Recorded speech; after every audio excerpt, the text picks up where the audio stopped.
Jimmy, we'd also Sorry, love Ishita, what did you say? anyone who joined in to tell us that if they were to create a community today, what community would they build? Love that. Yeah, yeah. Please do add your comment in the chat. Any idea, any community, what would you like to build? Be creative. We'd love to hear, and we can maybe open up the discussion on that a little bit later on as well during the call.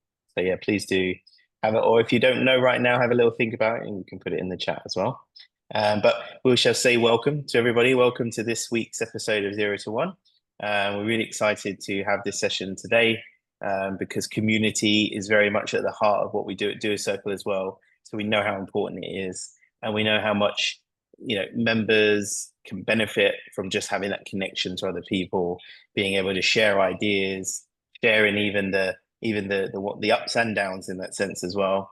Can great way to generate ideas, a great way to get support on things, recommendations. We live in an era where there's so much data and so much information coming at us from all different angles. So having that community can really help in terms of understanding, maybe what the best fit might be. So we're really excited to welcome two of the team from a fantastic business, Razorpay, and we'll let them introduce themselves in just a moment as well. And the topic today is community-led growth insights for founders. So even though the title does specify for founders in that sense, anybody can really begin a community. It could be something you're passionate about, a hobby or something of that nature as well. So we hope that this will also be a session that you can take something from and generate some ideas as well. So thanks very much to Ishita and Manik for joining us today. I'll over to you to talk a bit more about the beginning. Yeah, Sure. Manik, you start. Sure. Okay, so my name is Manik, and I've basically been in the community space for the last decade, right? Building startup founder communities across co-working spaces and fintech firms, right? And over the last 10 years, we've built lots of impactful communities where we've had business-led communities, we've had support-led communities, we've had network-led communities, right? So we'll deep dive into that during the session. But yeah, that's just a small intro about myself. I'll let Ishita take over. Yeah, hi everyone. I'm Ishita. I'm someone who's been very positively impacted by communities over the last decade, been a founder, been an enabler, and currently lead a community for consumers at Razorpay Rise. So bringing together that entire experience, and Manik and I spend as good as all day, every day together at work. So also all our insights and experiences are here for us to share with you today. Brilliant. Thanks for the introduction on that. Awesome. How are we doing this? Yeah. So, Jamie, Yasas, we're good to go. Any questions that you all have for us, you all can keep coming and we'll do our best to answer them. Yeah, and so I should mention to everybody in terms of the format, because we do have different formats, different calls, depending on the topics, and also just maybe depending on how each sort of speaker wants to tackle it as well. So for everybody who's joining us today, we're going to do a little bit more of an open fireside type conversation in that sense, where we're going to go straight into the questions. And so from that point of view, what I would suggest to everybody is if you've got questions you have around community, around how you can maybe build something or how you can develop it further or benefit from that, please do use the Q&A button at the bottom and you put your questions in there. We're going to kick off with some questions ourselves to kind of get the conversation going, but feel free to do that. And if you've got any comments or thoughts, you can add that in the chat. Or if you want to put your hand up and ask your question verbally, then please do as well. We can unmute you. You don't have to put your camera on if you don't wish, but it's always nice to see your lovely faces as well. So whichever you feel comfortable with, really. I guess maybe to kick things off, there's there can be a chain of thought about like how to get started with a community. We hear it a lot these days about people building things in terms of communities. Sometimes, as I said, it could be a hobby. Other people can use it from a business point of view. If you're like a founder, so a startup founder, for example, or maybe you are even a solopreneur, maybe interested in a particular topic, like how would you know that it's the right move to look at building a community maybe versus another type of way of communicating to people? Sure. You want me to take this up? Okay, cool.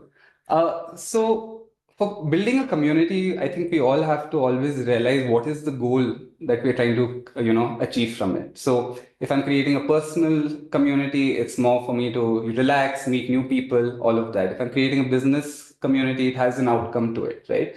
So it's very important for us to figure out what that goal is and if community can achieve that, right? For example, if you're chasing top F, right, for your business, then community is not the right way to go about it in the starting, right? Community will come in maybe 6 to 8 months down the line, where you actually are looking when you're actually looking to retain customers, or right, or build relationships and trust, or brand ambassadors for your, or even brand loyalty for your brand, right? That's when you actually start thinking about, hey, should I start a community today, right? It will help you, and even if you're thinking of reducing your CAC over a period of a long time, right, over 6 to 8 months, then you should start a community, because that's the only way you'll be able to create value. Community does not give you immediately anything, right? If you're running a brand, you need to build relationships, you need to build trust over 6 to 8 months, and also create that value for that person joining the community, right? If there's no value associated with that community, you can have 1,000 people over there and no one will talk. They can all be extroverted, but they have no goal, or the community has no goal to achieve, right? So always make sure that whenever you're starting a community, it's not for like immediate business results, rather long-term, brand loyalty, brand ambassadors, etc., and trust. Just And to then, add a so little, sorry, Yeah. so go on. yeah, just to add a little bit to what Manik also said, that if you are looking at immediate results and you feel that, okay, I will get, say, 500 or 1,000 people onto the community, and then you're only talking about, it could be your product, it could be maybe you're a freelancer and you're talking about your service, you could be a business coach. They will smell that. They will know that this is for sales. And then that is like a salesperson in the who you either is coming to your house or that ad popping up. And then that becomes a space that community either you archive on WhatsApp or that channel that you mute and don't look at. So another thing that I very often when I talk to founders, I tell them, and I feel the same for someone who's building a community, think of all the reasons you should not build one. And if you have enough reasons to start off, then start a community. But don't say, okay, by default, I want to start a community. Maybe Shita, it's a good segue to ask this question about what's the right community for a certain startup. How would you define the scope of a certain community? Is it like a community of, say, freelancers, or is it a community of tech developers? Is it a community of AI enthusiasts? So there could be different things, right? People who are interested in travel, people who are interested in maybe a certain type of food. How would you kind of map your kind of business domain, business interest, and communities, and define and design communities, and what would be the way to go about building that community as well? Sure. So, yes, we believe that the idea is to understand what your business is, the impact, and why are you bringing in and building a community, and then understanding who is it for. So, do you want to bring in the decision makers? Do you want to bring in the people that will be aware of your product and influence the decision maker? And what do you want to do within the community also? So if it is for, say, freelancers, and today you have a product for freelancers, then you say, okay, I'm going to bring in freelancers. Very often, if you have a tech product, you might not bring in founders, you will bring in CTOs, you will bring in product folks that are there, because they would align better with the product that you have, and then they will influence the decision makers. But I just want to add to that the different types of communities that you could look at for different goals that you're setting, right? Like, for example, you could look at a network-led community where there's a lot more peer-to-peer learning or word of mouth that happens, right? If you're building a product and you have a product and you want to retain customers, you should then build a support-led community, right? Where you can provide priority support on your product. So it totally depends on the type of community and the goal that you're creating, right? So if my goal is to just get noise outside, I probably would just start a content-led community, right? Where it's a one-to-many type of community where I'm just going to put out a lot of content on a regular basis because I know my audience wants to listen to this, right? I don't think we can shortlist like what a food community needs versus what a freelancer community needs. It totally depends on the person who's building that community and the goal and the value that they have attached with that community.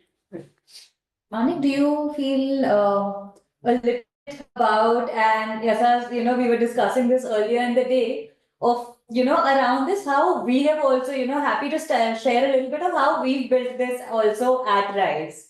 Because we are a exclusive founder focused community, but we realized while discussing that we're a hybrid in a lot of these. So, Yeah. So Yeah, I think that'll be exciting and quite useful for our audience as well, because Razorpay works with lots of developers and tech companies and founders, and in our audience we have lots of Sure. founders as well as freelancers coming from that kind of background. So your experiences and insights would actually help them as well. Sure. So when we were starting off Rise, our main agenda or goal were like we had three goals to it, right? One, we wanted to build Razorpay into a founder first brand, and we wanted to do it through Razorpay Rise, right? Second was that we wanted to help the startup ecosystem and create value for founders because we felt like Razorpay grew through Y Combinator and all of that and became, had a lot of used the power of community a lot to be where we are at today, right? And the third was that we didn't want to just help everybody in the ecosystem. While we also wanted to do that, we wanted to create a curated set of people also, right? So ours is a hybrid model where we do network led, we do a peer led, which is the network led basically, and then we also do support led, content led, and all of them have different goals attached to them, right? Everything is helping some part of community for us at the moment. Yeah, you want to deep dive into that, but if we deep dive into that, it'll take us a lot of time. So I think we should, people can reach out to us if you all want to deep dive into that. So I had a question I was going to ask you earlier, Sure. Ishta, as well. When you mentioned about creating value within a community in that sense, and I guess the question I would have off of that, because I fully agree with you. You don't want to create an environment where if people feel like you're kind of selling to them, then they actually recoil or they step back from it in that sense. So what is the way, or how do you create value within a community in that sense? Like what would be a blueprint for that? You want to take it? Sure. So one is understanding, right? Today, I feel like today Manik and I will be able to share a lot more of how we can do it at Rise. One, because we've been in the community ecosystem, we've been founders, and till today, every single week, we have at least 3 conversations with founders to understand what adds value to them. And still within Rise, we've got, say, 3 communities. One which is for people in the tech and AI space. One is for founders in the consumer D2C e-commerce space. And one is for founders building in India for the world. They could be tech founders, they could be D2C founders, they could be B2B founders.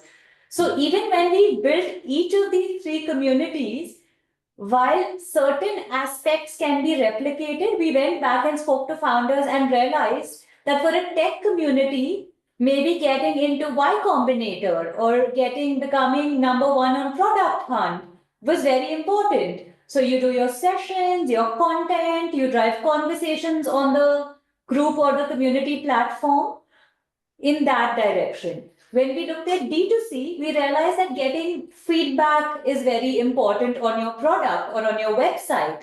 So we started something in the brand review space. So the idea is to have these conversations with your community members, potential community members, from when you're conceptualizing a community and on a continuous basis, because also the idea is not to start a community. The idea is to sustain a community, and build the most loved community in whatever space that you are. Yeah, I love that. I think that's a fantastic start point. We have a comment from someone saying, I guess it's kind of a question. Let me just read out. So it says, actually, let me work this out. Yeah. Sorry, Sam, I'm just working out your question there.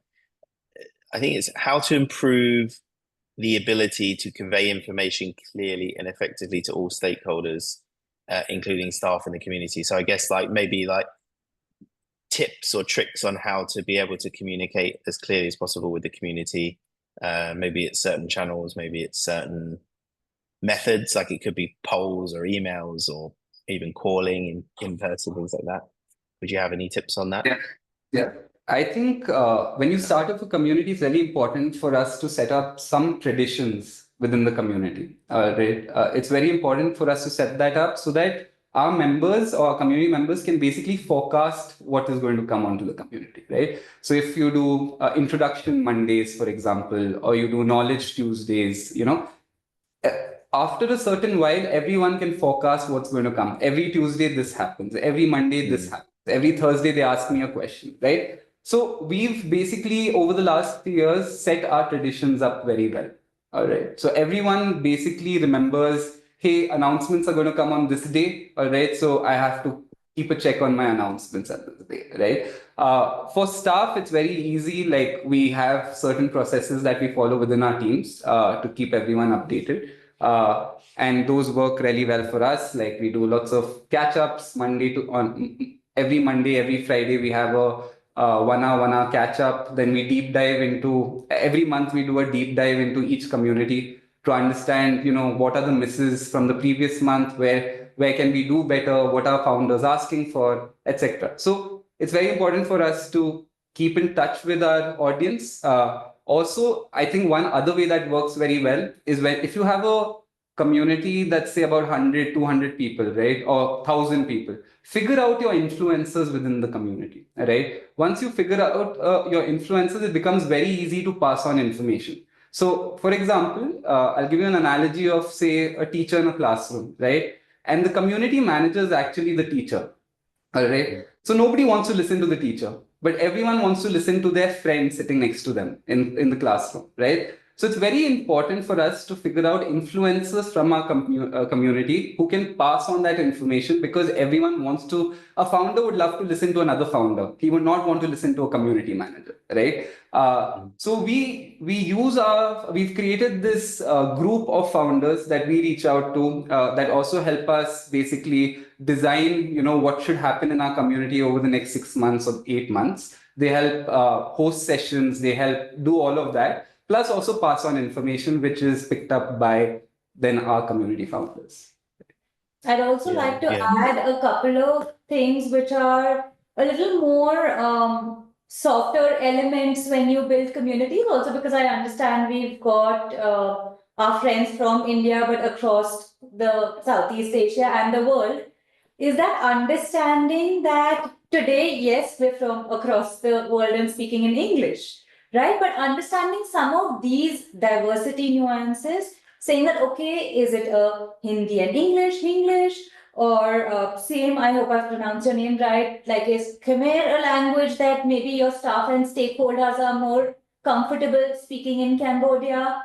What kind of language? So like we had someone intern with us for 2 months, and we said, okay, why don't you look at some of our social media?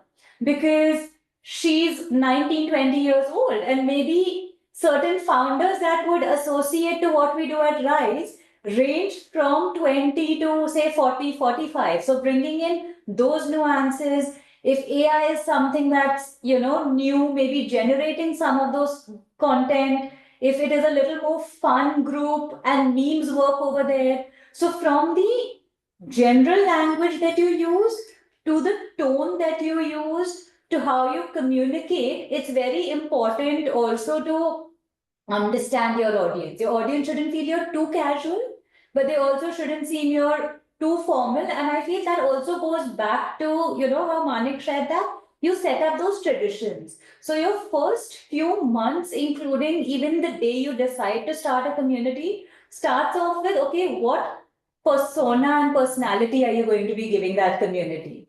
And that is how you build it. And that is how then all the community members also start resonating with the community.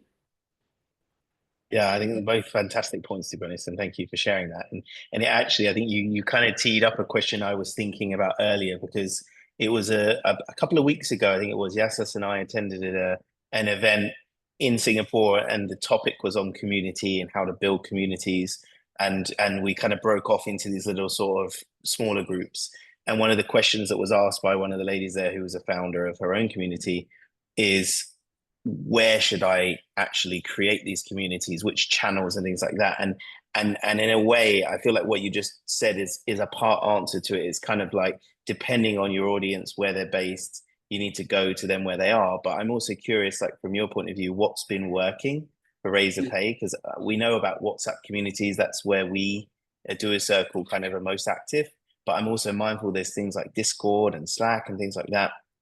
And I guess we don't want to alienate anyone by saying it could only be on WhatsApp, for example. So I guess it's like, from your point of view, what else is potentially working beyond that? So our motto at Rise is like experiment fast, fail fast, right? So we've tried multiple platforms. We started with Discord, which did not work out well for us, right? We realized that Discord is more of a gamers platform, or a very hardcore tech oriented founders would love to be on Discord. Post that, we did a research within our community of 1,000 odd founders, where we wanted to understand that what platform do you actually want, right? It's very easy for us to choose a platform and say, like, I could use NAS, I could use Slack, I could use any platform that's available to me. But when we did this research, we realized that our community of founders don't actually want to download another app. They don't want to use another messaging app. So if you want high signal communication to happen, Slack and WhatsApp are really good platforms to use. We at Rise use WhatsApp. Slack is a little more expensive, right? And both have challenges. I'm not going to say that they don't have challenges, but for us, we've seen our engagement rate be very high, close to about 55-60% per community per month, right? And we've not moved away from WhatsApp after that, because every 3 months, we do an NPS, we do research, we run surveys within our community to understand the health metrics of our community. And no one wants us to move away from WhatsApp at the moment, right? So I would say that choose a platform, one, which is very comfortable for your audience. You cannot use WhatsApp alone. So if you're using WhatsApp, make sure that you have another platform or a dashboard where founders can go, find a forum where they can see previous messages, access deals, all of those things. Look at events that are upcoming, because you don't want to run all of that on WhatsApp. So we run WhatsApp as a place where we have 10 different, types of communities within one community. And it's working really well for us at the moment. Thank you, Manik. And Ishita, I had a question. We have several questions coming through the Q&A channel, but I'll ask one question before we go to the Q&As as well. Something I was wondering about was the business reasons of running a community, right? Especially for a startup, because you don't have a lot of resources, you don't have a lot of funds to spend. So you would start a community having certain business objectives as well. And you clearly said, like, you can't expect immediate business results. It can take 8 to 9 months for it to kind of warm up and come to that level. It might be also interesting to kind of understand how that transition happens. Like, you kind of create the trust, you create the warmth in the group where people are comfortable in communicating and contributing. And then how would a company, a startup, transition that into business? Obviously, we don't want it to be too salesy, but at the same time, it has to kind of slowly transition, I believe. Maybe if you can share some of the strategies to do that without compromising the value of the community, without compromising the helpfulness of the community. How would you bring the business elements in? Sure. So I look at this as two sides, and why I say two sides, one is what's in it for the brand or the company or the founder, and what's in it for the members. Now, while we've understood that yes, it could take 6 to 12 to sometimes even 18 months for some of these folks to say, okay, I will convert or even become users and need your product. The idea is to know that one, taking actually two steps back, the community is a full-time role. So founders also need to understand that if you're in your first few months and your focus is to bring in money, to bring in sale, then you don't start a community because you also don't want it to be, and I'm going to take WhatsApp as an example right now. You don't want it to be just another WhatsApp group that is archived. Like whenever we talk internally or externally, we say it has to be that WhatsApp group which is pinned on top, not the one that is archived. So one is the time commitment, but when you look at the expectations and value that can go in, is that one as a brand, you get to continuously interact with your customers, right? And these could be potential customers that are there who have industry insights, who at any point you can go back to and might have certain feedback. They could be your beta testers that are there. They could come into your brainstorming room because very often as founders, the journey is lonely. And that's when your community people come together and can support you. Conversations over there might not have your data, which you'll be able to get from any other source. But those conversations are the most candid ones that you can pick up. Something that we don't realize generally, but I feel like that's been the heart of everything that we do at Rise, is the brand love, which means that it's not about the customer today picking up your product. It is that when they need a product of that category, we should be the first they come to. For example, even at Razorpay Rise, we've had so many people tell us, but I don't use Razorpay as a payment gateway or any of the other products. And our community is not made for people who are only using Razorpay. Because our idea is to help Indian founders in their early to growth stage grow, and that is our basis. Now, of course, if you are using Razorpay, we have priority support, we have certain deals that we give, which then, of course, increases the brand love that's there.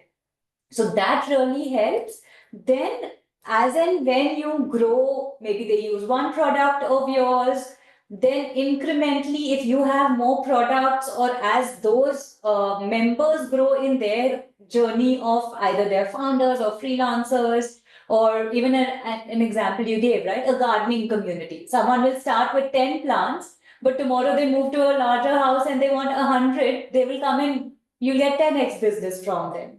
So that is one way of looking at value for the business.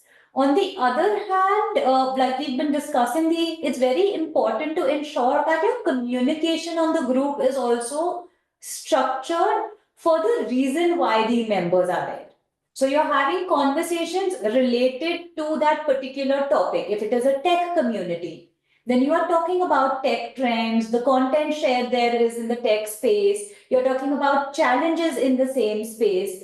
And the minute you feel that, okay, there is a little bit of conversation wavering, you need to bring it back. So I feel as a community manager, your role is, of course, to ensure that engagement, but also be that moderator so that there is very high value that is brought into the community. Otherwise, again, people will start using it as yet another group, and your really serious folks that are in the community will start dropping off, becoming inactive, which then dissolves the purpose of building. But Mani? Yeah, I just want to add to what you said. We don't hard sell at all within our community at the moment, right? But we've created certain things that work really well for us. One is that, give an exclusivity angle to your community. So, for example, our products, if someone wants Razorpay payment gateways or Razorpay X, right? If you join this community, you get a bunch of credits for this product, right? So for a founder starting up, 1 lakh credits is a lot on a payment gateway, and something that they can use for that, say, at least first 3 months to 5 months, right?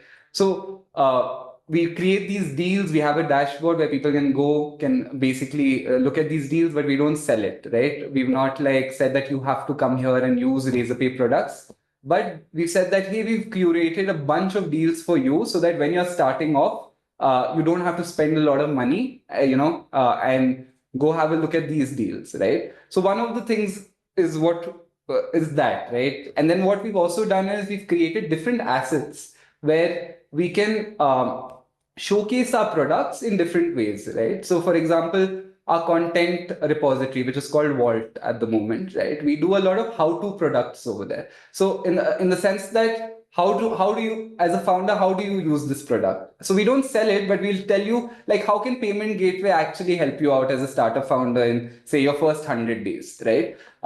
So we do a lot of these nudges, slight pushes, right? But we're never selling Razorpay. We're never telling anyone, hey, Razorpay is the best place. You should use this only. And the other part of how people start using our products is once you build a relationship in a community, the trust factor is there. So we've seen automatically people have started moving to our community, right? So these are few things that we use, and we don't hard sell any of them. Thanks very much. Yeah, I think fantastic answer as well. And actually, I think he asked us this question also sort of overlapped with Evelina's one, which was in the Q&A. And her question was, how do you balance the needs of the community with the commercial goals of business? Which I think you just kind of nailed that point, really. Maybe just one little bit I would add on it, I guess, is like maybe like approaching it from the point of view, I guess I appreciate when you're a founder and maybe you're an individual, in a sense, you're answerable to yourself in that regard. But imagining that there was some people here in the session that might be part of a business where they are not always the final decision maker. How do you balance, I don't know, maybe those outside pressures as well, where somebody else might turn around and say, oh, this got to be generating revenue. How can you kind of shut out that noise, I guess, in that sense? Like, I think you have to be very clear from the start. I've been very clear from day one when I was hired to build Rise, right? That nothing can happen immediately if you're doing community, right? So if you're expecting returns in the next 2 months, 3 months, you're setting me up for failure and I'm lying to you, right? So, so don't set me up for failure. If you want to build a community that is highly engaged, uses your products, it needs a minimum of 1 year where you understand your audience, you build a foundation. Your first 100 members are very important, right? They play the multiplier effect for the next 1,000 people that come in. So it's very important to set up culture, and culture does not take 1 or 2 days, right? It takes at least 3 to 5 months within 100 people, right? Where I keep saying the same thing over and over again, enforcing my rules over and over and again until people understand what the community is about and they're getting enough value from it, right? So I would like my easiest answer would be that don't do it if you have a lot of pressure in terms of getting top air for creating revenue immediately. I would say go to performance marketing, try and do that rather than community. Another thing that I want to add over here is that, and what has worked beautifully for us at Rise is having that, and this is not from a revenue point, but where it can, overlap with business to a certain extent is, we mentioned this before, that we've got a priority support channel that's also there, which means that amongst all the other perks that you get as a Rise founder, and when I say Rise founder, a community member, you also get priority resolutions if there is something you need when you're using our products at Razorpay. So the idea is that, okay, you're using, say, payment gateway or anything else, and either you want to upgrade or you have a query. So from a query to a concern, what we've done is we've built that relationship with our customer support and business teams, saying that, hey, what we'll do is normally the process is a ticket is raised, then the customer service team comes, and then the entire experience sometimes is not the best in these spaces. Here, we will give them priority support. One, the founder feels heard, so that brand love stays intact, if not increases. Second, so we call them founders, teams call them customers externally. Here you've retained the customer and your customer is satisfied. So the idea is not only about acquisition, the idea is brand love, product awareness, acquisition, retention, and then also being able to grow and say cross sell or any of those things. So it's a whole journey that you have to also look at when you're looking at building a community. Yeah, that sounds good. I think having those multiple angles also makes it even stronger in the long term. I saw there was also a comment from Ivani a few minutes ago. Sorry, I just saw that one saying they have so many groups archived, and yeah, I know that feeling as well. It can be overwhelming, but of course there's also groups I'm aware of that you mentioned that I would pin at the top of my WhatsApp because I like being involved in them. There's good conversations. There's value being shared in that sense. So yeah, I think that's got to be the goal for building a community, like to be in that bracket. We've got a few questions. I wanted to add here, Jamie, was in the whole archived and pinned group. Again, for a community builder, community manager, founder, any of these, is that community needs to be a strong priority for you. Like for a lot of us in the team, and I'll definitely be able to speak for myself, I might miss a message from my family or my closest friends, but if a Rise founder has a message, I might pause my dinner also and quickly reply to them because we know how important some of these things are for them. So even for us, while we want them to pin it, they are pinned on the top of ours also. There are we want to be their go-to. That's some serious dedication, but yeah, I appreciate that. I think it's good to hear. And you're right. I think I'll be all in. You know, not you can't just sort of think about it as a little side thing in that sense. I'm mindful we've got a few questions, and obviously we've still got a bit of time. So there's a few things from some anonymous attendees, but I think nonetheless some great questions here. So the first one, I think you did touch on this a little bit from a channel point of view, but maybe more specifically, they said, what are some community experiments you've run and how did they land? So rather than necessarily the channels themselves, but like what's things have you done? Projects, I don't know, things are in that nature. We've done a lot of projects, right? I mean, if you just go to the Rise page, I'm sure a lot of you all can see the number of initiatives or programs that we do other than just the communities that we run, right? Like we did, for example, for our D2C community last year, we started the festive brochure, all right, where we basically realized that in a season, in the festive season, D2C brands require a lot of awareness, right?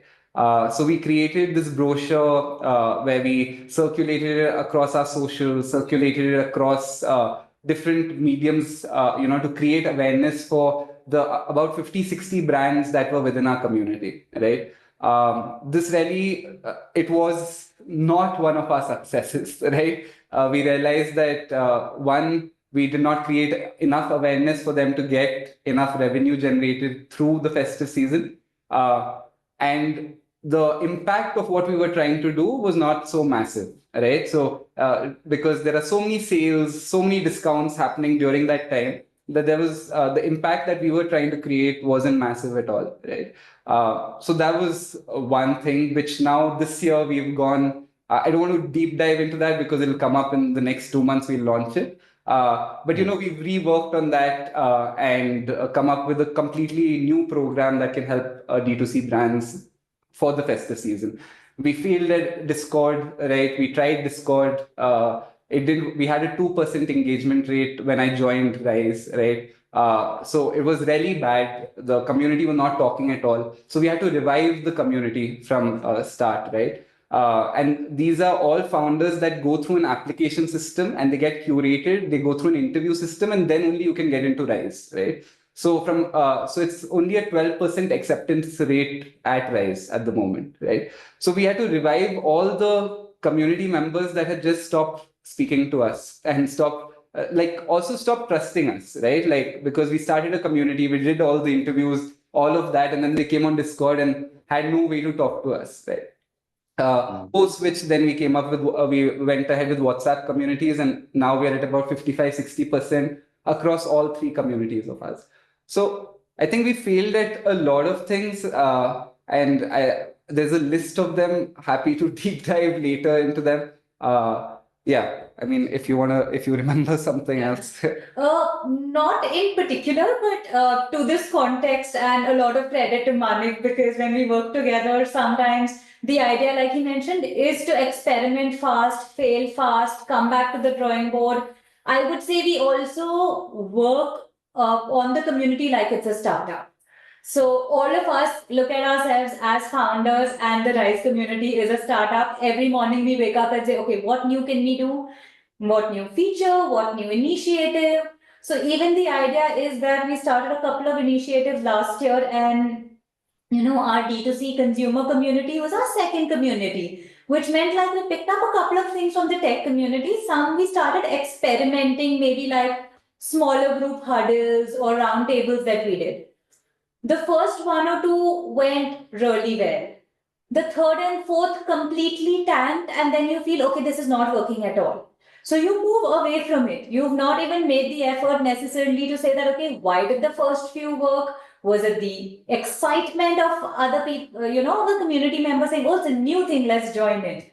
So then after about a month or two of a break, we said, okay, let's revive it one more time, run it for 3 more initiatives, like 3 more sessions of this. If it works out, great. If it doesn't, we know that, okay, this hasn't worked out, but we gave it our best and we come back with learnings. And now that is, at least in the consumer community, one of the most successful initiatives. But if we hadn't come back with it again, we might have just stopped it. So also the idea is, when you're experimenting, to know that, okay, this is the idea, this is the impact and outcome, this is how I'm going to be measuring it, and this is how much time I would like to experiment it for. This could be a community initiative, this could be content, maybe certain kinds of blogs or articles, this could be for social media, this could even be for the way you bring on people into your community. So your membership form, or your way of interviewing them, or the way of representing of your community. I think the idea is to always keep that 1 year out and say that, okay, are we on the right track of what we want to build? And continuously go back and measure, saying that, is this success, or is my time being better utilized in another initiative, and value being given to members in a better way? Yeah, I love that. Yeah, I love that. The And timing the is timing is an interesting one. Oh, sorry, yes. The timing one is interesting, because I think sometimes you might give up on something, and then if you give up on it, you might not fully realize the impact of it. So I think that's a great tip for everybody here, is to, it might just be that moment isn't the right moment, but if you come back with a similar initiative later, it could really land in that sense. So yeah, I think, thank you for that, sharing those examples. So yes, that's like. Yeah, I just want to ask one question on metrics. Manik, you mentioned when you joined RISE, one of those communities had only 2% engagement rate. Maybe it's a good time for us to talk about some of the metrics that can be tracked. What's engagement? What do you mean by engagement? Are there any other metrics that can be kind of used in measuring the success or the productiveness of these communities? So we do multiple things to measure the health of our community. One is that every quarter we run an NPS and a customer satisfaction score. 2 separate things, NPS for the community and CSAT for individual programs that we run within the community, right? Basically, that gives us an understanding. So multiple programs that we run is like Rise for Y Combinator, where we help people get into YC. We run net promoter.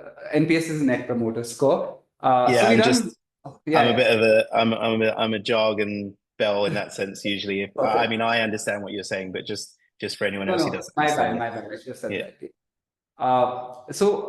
That, and then on a month-to-month basis, we track the engagement within our WhatsApp groups, which is basically any person that sends one message, unique person that sends one message a month, right? So that is how we track it on a quarterly and a month-to-month level. And then the other things that every community manager in the team is supposed to do is have a minimum of 3 to 5 conversations with new founders and old founders within the community, right? And they need to basically put this on a Google sheet, and every month we go through these to understand where our community is at, how the health of our community is, is it up, is it down? Something that happened 2 months back, most engaged community, which is tech, suddenly stopped, like people stopped responding on it, people stopped congratulating, and it was at about 48-49% engagement rate at that time, right? And we realized that through our research, like basically that it had become a lot of content fatigue, right? We were sending in a lot of content, a lot of announcements, a lot of things that were not what our founders needed. It was not the value that they were looking for in the network-led community, right? So we stopped all the announcements. We stopped all our putting up content within our WhatsApp groups, and we decided all we'll do is we'll start something called as asking for a founder, where we are only asking for a founder. So we are coming up with the question, and we are saying one founder is asking this. Can you answer it, right?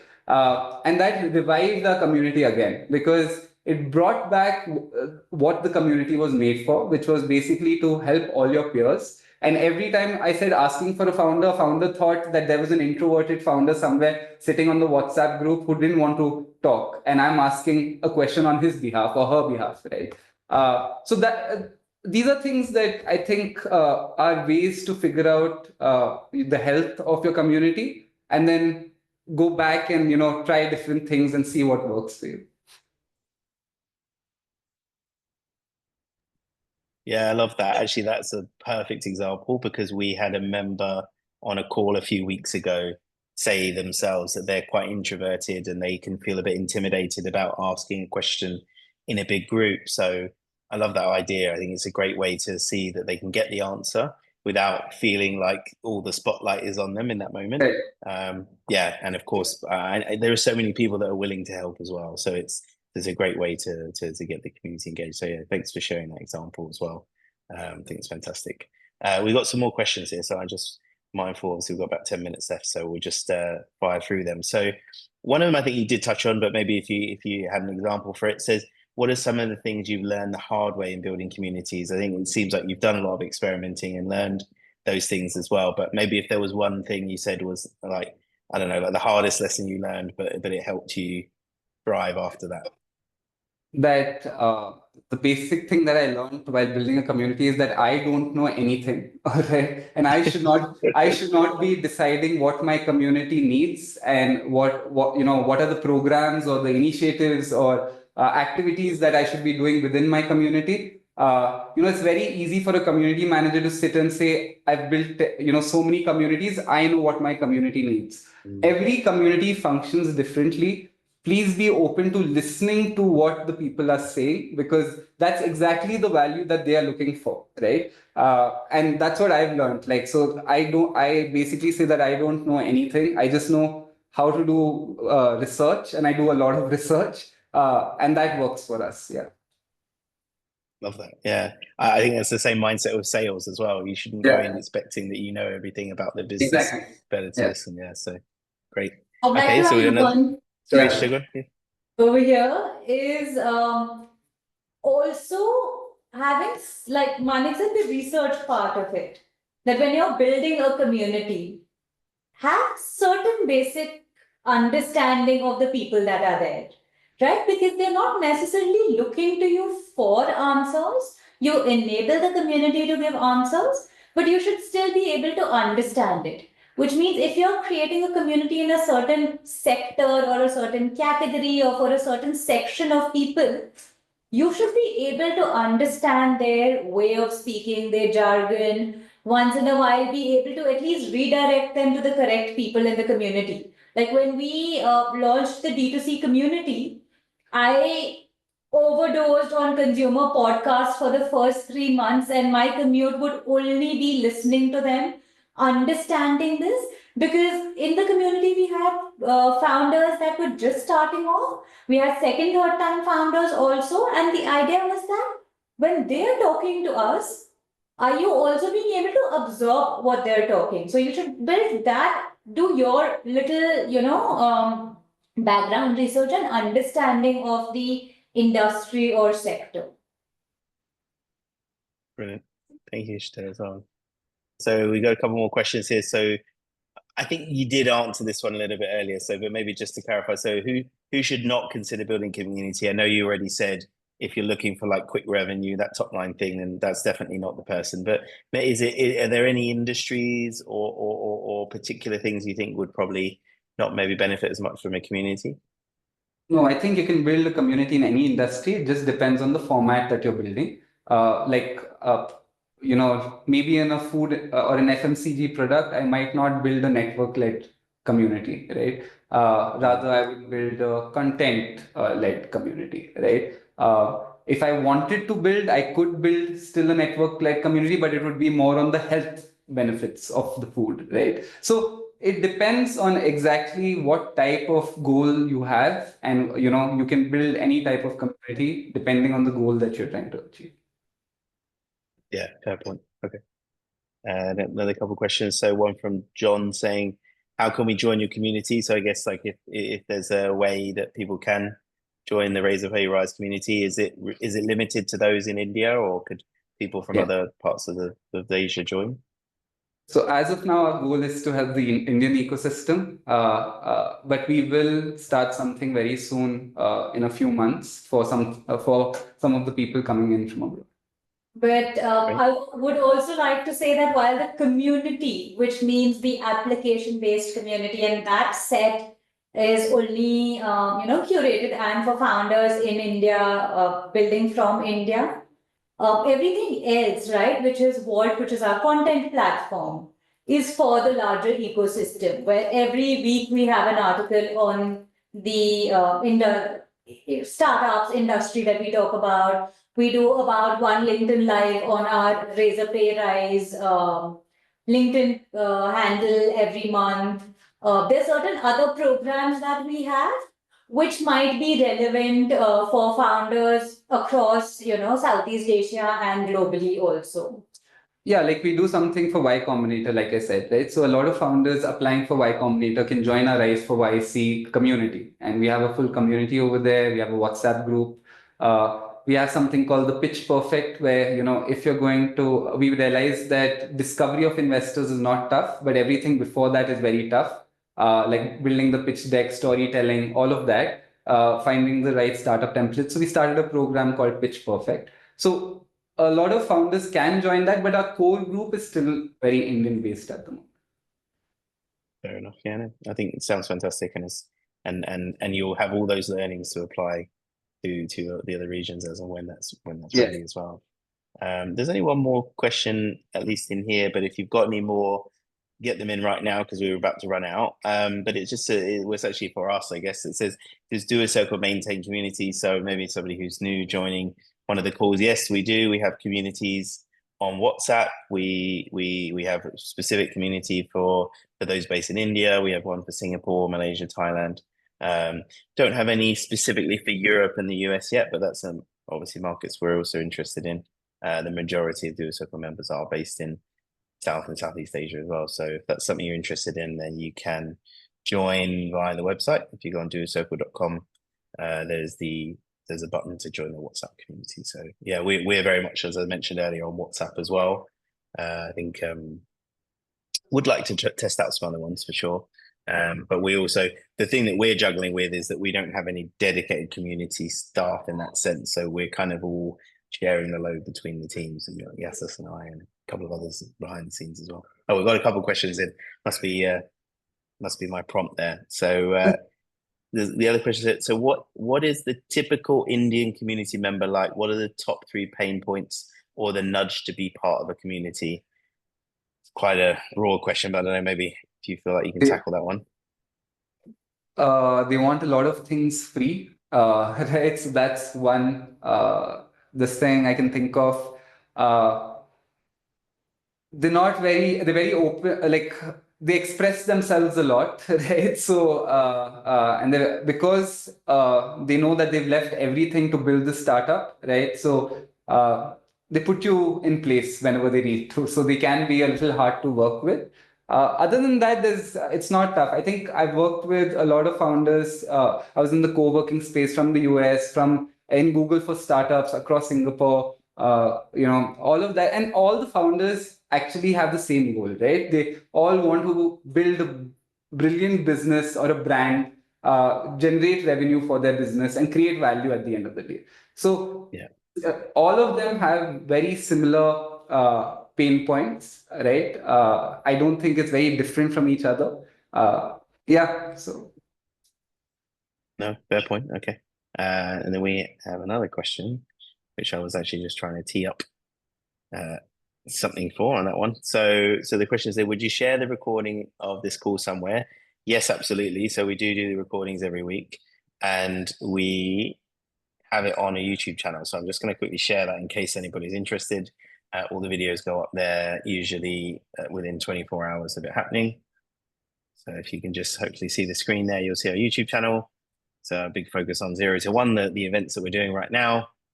We've got a couple of other great videos from also those based in India on their stories, as well as many others, some who are solopreneurs who are doing their journey and the lessons they've learned, other people who've established businesses a long time ago. So yeah, we're very keen to share these as much as possible with the members. So please do feel free to take a look at those afterwards. We'll share the link for that afterwards as well. So yeah, please. And any feedback as well. I think just like these communities, right? We'd love your feedback. What would you like to see more of? What topics? I'd love to dig even more in niche into what we're talking about from a community point of view, because I think we're only scratching the surface in that sense. But there's absolutely a lot of gold in this conversation alone. I think somebody could go away feeling really confident about what they could do to get going. So really big thanks to you both for that as well. There's just one more question before we wrap up, because I know you have a screen to share on your side as well. It says, is there any plan to charge a subscription fee for Rise, or is it always going to be free, or maybe that's to be confirmed? Like, would you know anything about that? it's always going to be free. Rise is made for startup founders. It is not. It's a spending machine over here, right? So we are not trying to make money through it. And the whole idea is just to help startup founders across India. So we are not going to charge, nor do we do partnerships where other people charge, for their subscriptions. So, yeah. Yeah, and I see your comment as well just a minute ago saying, in response to you saying they express themselves a lot is a very diplomatic way to describe it. Okay, fair enough. That's just Indians. We are just like that. Yeah, fair. So just to wrap up, then, do you have?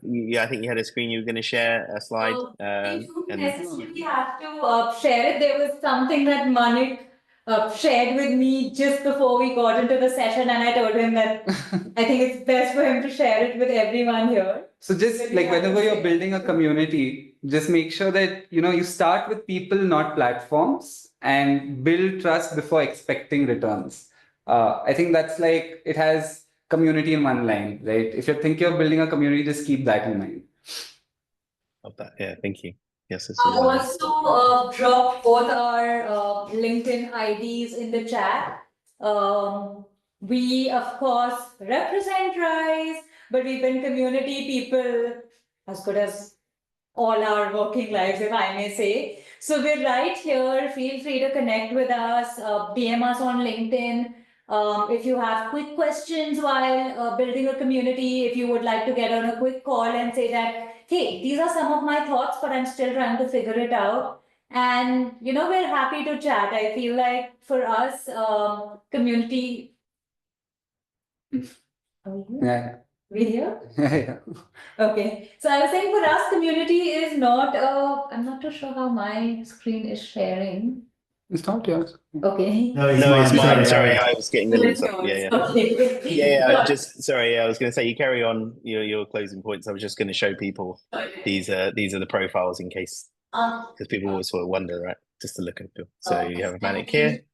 No, I was just saying that for us, community is not a job role. For us, speaking to founders, speaking to people building is something that brings joy to us. So we're happy to speak to a lot of you. Thank you. I think It was a great session. I just wanted to thank two of you for joining the session. I also wanted to thank Avni, who was on the call. I saw she just dropped off as 4 minutes over the time, but I just wanted to thank Avni for connecting you guys. But Ishita and Manik, thank you so much for sharing such useful information for our community to learn from your experiences. thanks for having us, Yasash and Jamie. I think we really enjoyed it. So yeah. Thank you. Thank you. Thank you so much. Have a lovely rest of the week, and yeah, looking forward to keeping the conversation going. Definitely. Thank Thank you. you. Thank you. Bye.